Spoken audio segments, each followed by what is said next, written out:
السلام علیکم ورحمۃ اللہ وبرکاتہ۔ دوستو، امید ہے آپ تمامی حضرات خیریت سے ہوں گے۔ آج جو خبریں دن بھر سے میں دیکھ رہا ہوں اور کل بھی ہم نے جو خبریں دیکھی، اس سے دل بڑا رنجیدہ ہے کہ جن حالات سے آج کے مسلمان دوچار ہے وہ کوئی ڈھکی چھپی چیز تو ہے نہیں۔ اور صبح سے جو میں تیاری کر رہا تھا اس میں یہ چیز بار بار میرے ذہن میں آ رہی تھی کہ مسلمانوں کا خون واقعتاً بہت سستا اور بڑا ذائقہ دار ہے۔ نہ جانے کیوں لوگوں کو اس خون کی لت لگ چکی ہے کہ وہ کوئی موقع گوانا نہیں چاہتے کہ اگر یہ لذیذ خون انہیں مل جائے، اور اتنا سستا کہ نہایت سستا ہے خون مسلم، ہر طرف بہتا ہے خون مسلم، اور نہ جانے کیوں پھر بھی خاموش رہتا ہے جہان مسلم۔ پتہ نہیں خون بہہ رہا ہے ہمارے لوگوں کا، مگر پھر بھی ہم خاموش ہے، اور پتہ نہیں یہ خاموشی اور یہ غنودگی یا یہ نیند ہم پر کب تک طاری ہوں گی کہ اب کب ہم اٹھیں گے اور اپنے ان مظلوم بھائیوں کے لیے آواز اٹھائیں گے۔ خانقاہ اور علماء کی جماعت بھی مکمل طور پر خاموش ہی نظر آتی ہے، اور اقبال کا وہ شعر بار بار ذہن کے تاروں کو جھنجھوڑتا ہے کہ نکل کر خانقاہوں سے ادا کر رسم شبیری، کہ فکر خانقاہی ہے فقط اندوہ و دلگیری۔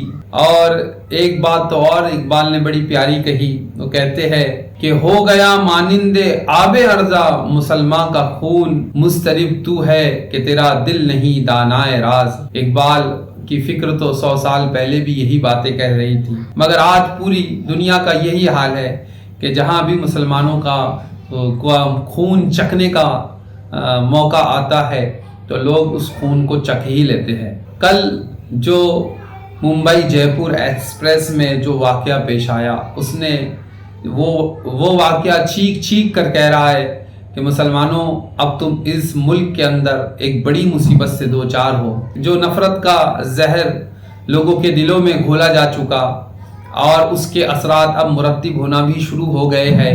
جو لوگ ہماری رکشا کے لیے ہوتے ہیں وہی اب ہماری جانوں کے دشمن ہو گئے ہیں، اور ہم دیکھتے ہیں کہ اسلام کے دشمن ہمیں صفحہ ہستی سے مٹانے کے لیے درپے ہے۔ ہندوستان کے اندر وہ کس طرح سے کام کر رہے ہیں کہ پوری مین اسٹریم میڈیا جو ہے نفرت کے بازار کو گرم کیے ہوئے ہے۔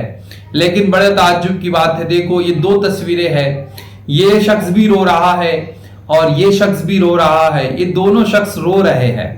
لیکن ایک بات یاد رکھیے گا کہ یہ جو ٹوپی والا شخص ہے جس کو آپ کپڑوں سے جان لیتے ہیں، اور ہمارے ملک کا سب سے ذمہ دار آدمی بھی ان کو کپڑوں سے جان لیتا ہے، یہ شخص بھی رو رہا ہے۔ اور وہ شخص جو بظاہر آپ کو معلوم ہے یہ للن ٹاپ پر اس شخص کا انٹرویو ہوا تھا جس میں یہ رو پڑا تھا، یہ بھی رو رہا ہے۔ یہ جو شخص رو رہا ہے جو ٹوپی میں ہے، اس کا بھائی کل ہریانہ کی ایک مسجد کا نائب امام تھا جسے لوگوں نے مسجد کو جلایا بھی اور اس کے بھائی کو قتل بھی کر دیا۔ 22 سال کا وہ نوجوان جس کا نام حافظ سعد تھا، اسے قتل کر دیا گیا۔ یہ بھائی رو رہا ہے کیونکہ اس کے بھائی کا خون بہہ گیا، اس کے بھائی کا خون بہایا گیا، اس لیے یہ رو رہا ہے۔ مگر یہ شخص بھی رو رہا ہے، اس کا خون نہیں بہایا گیا بلکہ اس کے خون کو چوسا گیا ہے۔ ٹھیک ہے، آپ ہمارے خون بہانے پر خوش ہے تو ٹھیک ہے، خوش رہیے، لیکن جو لوگ ہمارا خون بہا رہے ہیں وہی لوگ آپ کا بھی خون چوس رہے ہیں، اس بات کو سمجھ لینا چاہیے۔ لیکن شاید اس نفرتی ماحول کے اندر کوئی اس کو سمجھنے والا نہیں ہے۔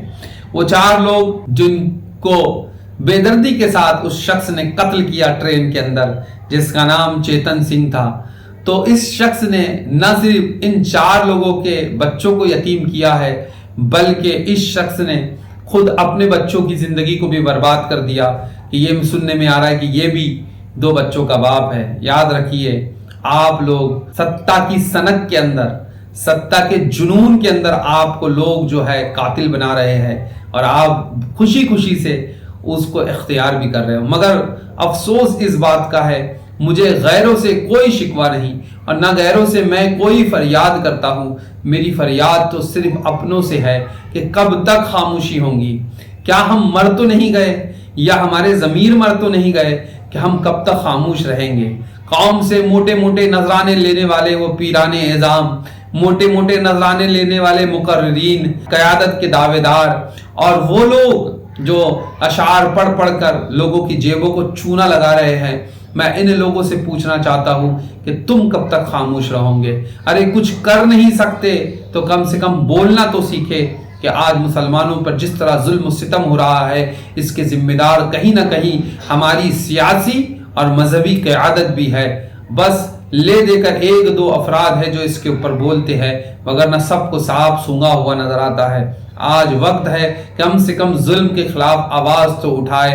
اقبال کہتا ہے نکل کر خانقاہوں سے ادا کر رسم شبیری۔ امید ہے کہ میرے ان الفاظ سے کوئی تو جاگے گا۔ بس یہ چھوٹا سا ایک پیغام تھا کہ آج ہماری قوم بربادی کے اس دہانے پہ کھڑی ہے جہاں سے اندھیرے کے سوا کچھ نظر نہیں آتا۔ وقت ابھی بھی موجود ہے، ہمیں چاہیے کہ منظم ہو کر ہم کچھ ایسا لائے عمل طے کریں جس سے اس ظلم اور بربدیت کے دور سے ہماری قوم باہر آئے۔ ان لوگوں کا کیا قصور تھا؟ دیکھیے دیکھنے والے نے بھی داڑھی ٹوپی دیکھ کے شاید ان کو گولی ماری ہے، جس سے یہ سمجھ میں آ رہا ہے کہ وہ یہ نہیں دیکھتے کہ یہ کون ہے۔